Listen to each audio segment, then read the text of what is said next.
welcome back to the channel. Thank you as always for joining me. So today we are going to jump in the 2020 Corvette C8 and we are going to talk about the dual clutch transmission. And this has been something that I know a lot of my viewers have been waiting for because I wanted to do a full in-depth review of just how good the dual clutch is. I now have a little over 750 miles on the car. So 500 miles worth of break-in and I have 250 of pretty hard miles on the vehicle, trying to figure out just how good is this dual clutch, because while the platform has changed from front engine to mid engine, a huge dynamic change is the new dual clutch, and it's pretty good. And I'm going to explain just how good it is, my thoughts. I have a few nitpicking kind of details that we'll talk about if I really have to, just so you guys get a really good view of how good GM did with this new version of their dual clutch transmission. Okay, so before we actually jump in and talk about the C8's dual clutch transmission, let's step back just a little bit and talk about the previous generation, because the C7 was the last generation as of now to offer the M7 or the manual 7-speed transmission. And that's a harsh reality for some people to accept, because I know a lot of people are excited about this car, but not having a manual is a deal breaker for some people. But the other side of it is there were actually two different automatics offered in the C7 generation. You had the first model year, the 2014, was actually a 6-speed automatic, and it left a lot to be desired. It was pretty clunky, it wasn't intuitive. People just weren't really happy with it, but it was okay because there was this special 8-speed A8 transmission on the way that was supposed to rival Porsche's PDK. Unfortunately, that did not happen. Now, it was a better transmission.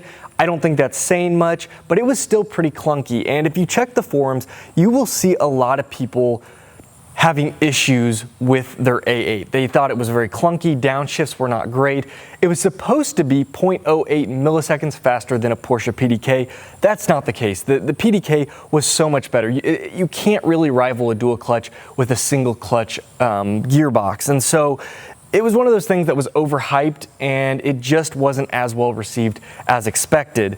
But that all changed with the dual clutch in the works for the new generation. GM wasn't dumb. They knew with this new generation, the new platform change, people were gonna have some issues with it, and they wanted to make sure it was the best it could be.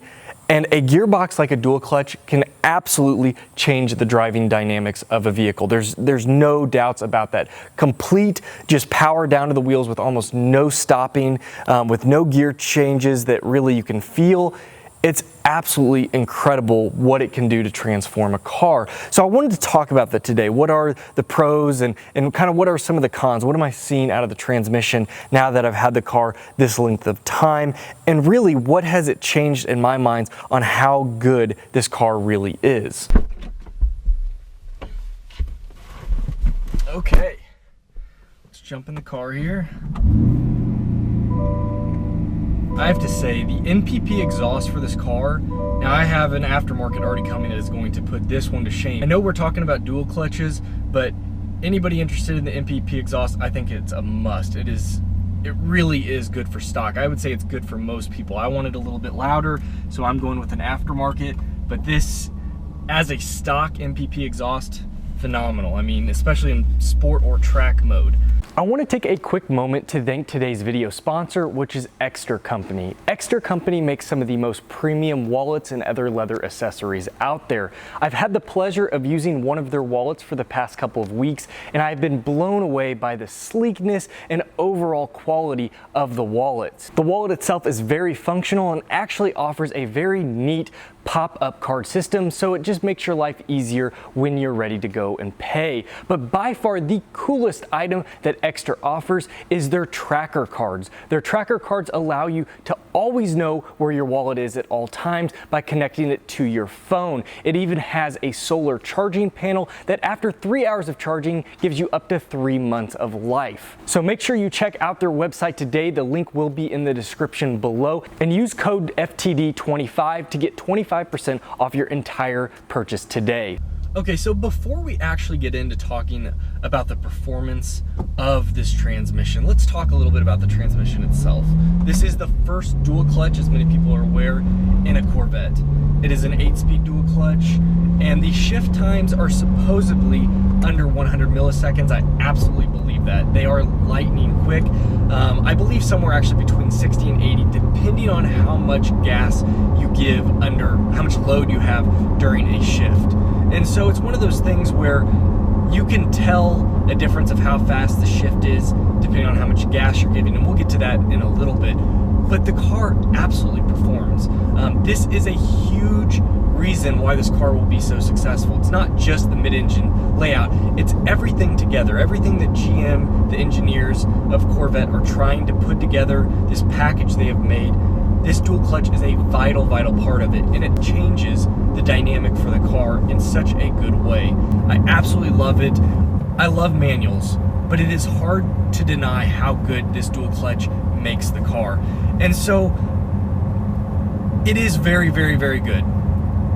But if I have to nitpick, let's do so. Let's talk about what, after driving this car, if I have to nitpick, what are some of the letdowns of this dual clutch? And I would say the biggest thing that I've noticed is there is almost no jerkiness, no hesitation, other than when you're at a low RPM, you don't have much load on the car, you're not giving it much gas, and you try to do a bunch of downshifts at once. I just did that here, and the car's trying to figure out what you want. You're trying to give it a bunch of downshifts. There's not much power being put down through the transmission.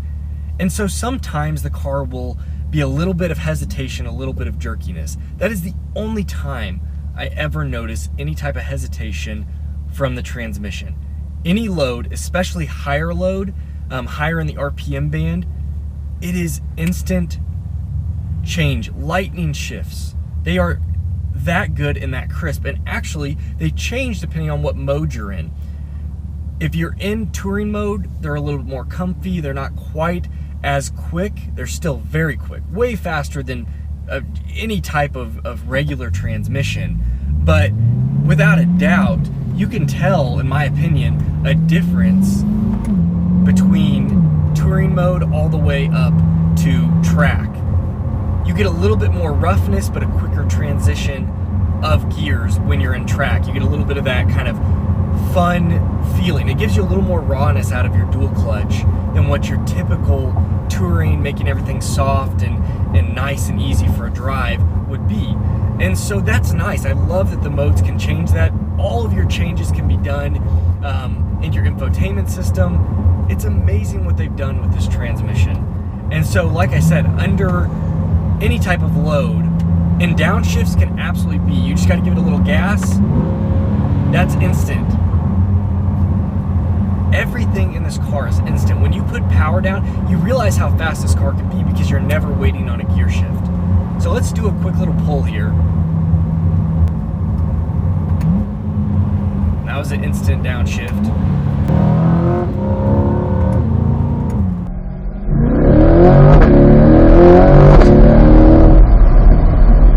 There's no hesitation out of those shifts. Instant power at all times. And you don't get that out of past Corvettes. I don't care how good you are at shifting manually. The fastest manual shifts are like 250 milliseconds. The average is between 500 and 1,000, which is half a second to a second. I know some people out there would say, oh, I can shift in 200 milliseconds. Sure, if you want to say that. But to always have that at your disposal, a 60 to 80 millisecond shift, it's just instantaneous, and it is incredible what it does for your experience as you're driving. Now, I love to be in manual, but drive is even faster. If you want pure performance, the drive mode, so I'll put it down here into drive, is the fastest mode. The car turns into its fastest version, and that's where you actually do your launch control. You put it in drive. That's your fastest times is going to be with drive. Launch control, turn all of your nannies off, and then you go. And it's, I mean, that's why people are putting down 2.6, 2.70 to 60s in this car. And it's phenomenal. So if we just give it some gas here, you just row through the gears.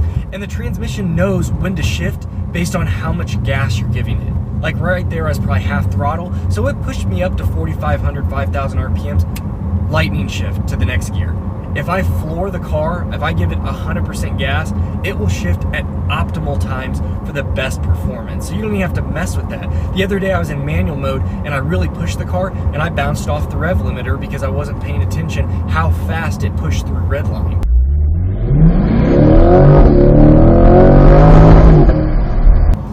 So it's one of those things that the car is so good, whether you want to make it fun through manual and you choose when it shifts, or if you want to put it in drive. And then again, you have all your different modes of what you can do for the car. It is so good. I can't express truly how good it is through this video, but you just have to take my word for it. I hope so many of you watching this video have the opportunity to check out this car and drive the car so you can experience just how good this dual clutch is, what it changes for the car, the driving experience you have.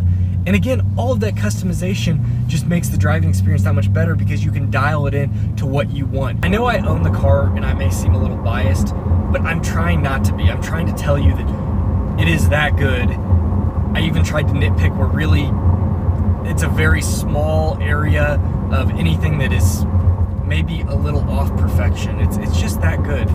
And so I hope that gives you a good roundabout idea of what you're going to get out of your transmission if you've ordered this car or are looking to order it. If you do have any questions, please let me know in the comments below. I will try to answer all of them. I will try to do a more follow-up video down the road after I put more miles on the car, because I know they say after about 1,500 everything's really settled in on the car and they say actually shifting is at its best, but I don't know how that's possible. The transmission is just that good. I'm in drive mode, I'm not shifting anything, and it's just bam, bam. And the other nice thing is the pops. The pops, now that is part of the Npp exhaust, so if you have a regular exhaust, I don't think you get that so much, but if you have an Npp with this dual clutch at higher RPMs, you get these beautiful pops. Adds to the experience. So as I said, thank you all so much for joining me on today's video. If you found it helpful, informative, please support my channel, hit that thumbs up, I appreciate it. If you're new to the channel, think about subscribing. We would absolutely love to have you join our team. Tons and tons of fun content coming up. As always, you all take care, and we'll see you next video.